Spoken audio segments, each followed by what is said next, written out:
Good morning, everyone. Kate Bohr and Fiona Pearman joining you for this week's Facebook Live. And this month, we're digging into giving and receiving feedback and why it's really important. A critical part of communicating with confidence and something that we know comes up for a lot of people. I think feedback has been given a bit of a bad rap. Many of us avoid giving feedback. We kind of shy away from it, or we dismiss it, or we, tell ourselves we'll do it later.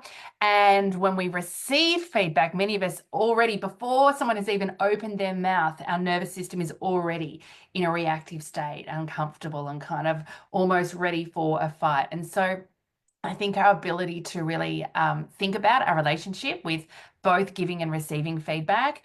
In organizations, we tend to do a lot of work on how to give feedback. We don't do a lot on how to receive feedback. And we know that both are really critical when it comes to growing and developing individuals. It's an important leadership capability, but it's also an important communication capability as well. Yes, I think because we have a lot of negative associations with feedback, it's often something that's avoided and it can feel really tricky and difficult to do well. And many of us have been on the receiving end of feedback that, quite frankly, wasn't done very well. So we do have that reactivity. I think there's an opportunity to reframe what we think about this term and to really start to dig into, and that's what we're going to do over the next few weeks, really look at the benefits and the importance of this as a leadership skill to enhance and grow for yourself and for the people around you. What we know about being willing to give and receive feedback is that it builds self-awareness. We know that, we've just done a whole series on how important self-awareness is and the power of that. And when we see feedback as a tool that enables self-awareness, that it's not so much a threat, it's not about criticism, it's not about what I've done wrong, or if we're giving it what we're telling someone else, it's actually a way in which we learn more about ourselves and we have the opportunity to grow and develop because we better understand the impact of some of the things we're doing. Yeah, I think it is a really incredible opportunity when feedback is provided in a trusted environment, in a trusted relationship. It just deepens trust.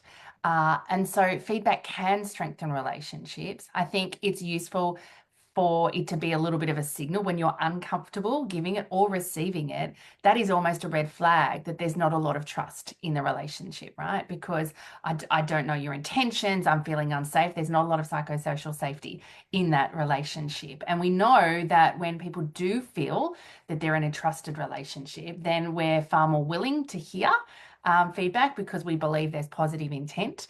And we're far more willing to give feedback because it feels safe. We know that, if we say something and it's not perfect and it lands a little bit badly, we're going to be able to navigate through that as well and not risk the relationship. So it is an incredible opportunity to strengthen relationships. It's also a really important opportunity to align expectations. And I think this is really critical, right? I think one of the biggest challenges in organizations is effective communication and an alignment in expectations. When we see things go right, it's often because there were unclear expectations around what I thought you were going to do and what you thought you were going to do or what you thought I'd asked you to do. And so being really clear, getting on the same page, and often here we say explicitly clear, about what's expected is crucial, not just in terms of delivering on what's required, but equally being able to circle back and hold people accountable. And again, we know, we hear time and time again that accountability is something that is not held well in many organizations, and it's a really critical part of innovation, of productivity, of actually being able to deliver on organizational priorities. Yeah, I think when we are able to do this well, when we've strengthened those relationships, when we've aligned our expectations, when we're on the same page together, it often prevents the bigger issues. We see time and time again that if we'd only done the feedback earlier, if we'd only gone in and had that important conversation, we wouldn't have let things run off track and we would have been able to address it at a point where it was relatively easy to do things rather than it snowballing into something that's actually become hugely problematic and then needs all sorts of mitigation strategies. So being willing to look at this and, we always say go early.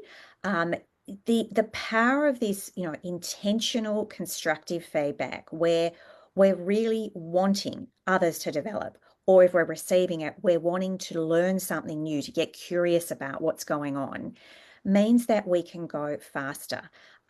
If we celebrate and welcome feedback as a tool, we don't need to spend so long figuring it out for ourselves. We can actually benefit from other people's experience, from other people's knowledge, which can mean we fast track and we're able to do things more efficiently, and potentially save ourselves some grief and some pain from things going awry that don't need to.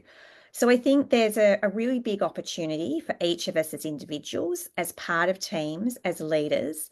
How do we bring people on this feedback journey so that they can see it as something that helps us grow and develop, that helps us achieve, rather than something that's a negative or a criticism? Yeah, I think most feedback conversations have echoes of negativity.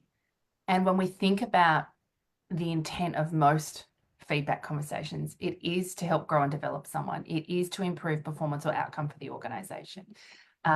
Yet that's not often how it's received. So there is a really beautiful reframe here in terms of my intention is, and there's absolutely a skill piece when it comes to giving and receiving feedback. And I think if we're going to share some things with you over the course of the next month to make that a little bit easier. And we know that when organizations really lean in and embrace feedback, that we encourage innovation, we have stronger cultures, we deliver more on strategic priorities, and overall, we have a far better outcome for both the organization and the individuals working in that organization. We're going to leave it there. If you've enjoyed today's confidence conversation, we'd love to hear from you. And of course, if you know someone in your network who'd benefit from this, please share that with them, whether that's commenting, tagging them in a comment below, or excuse me, sharing our YouTube channel. On that note, head over there, subscribe. There are hundreds of videos on communication, on imposter syndrome, lots of different pieces to dig into. Self-awareness, a series we did at the beginning of the year. Head over there and dig in and take a look at some of the other conversations that we've had. And if and when you're ready to go deeper with your relationship with core confidence, visit our website, coreconfidence.com.au.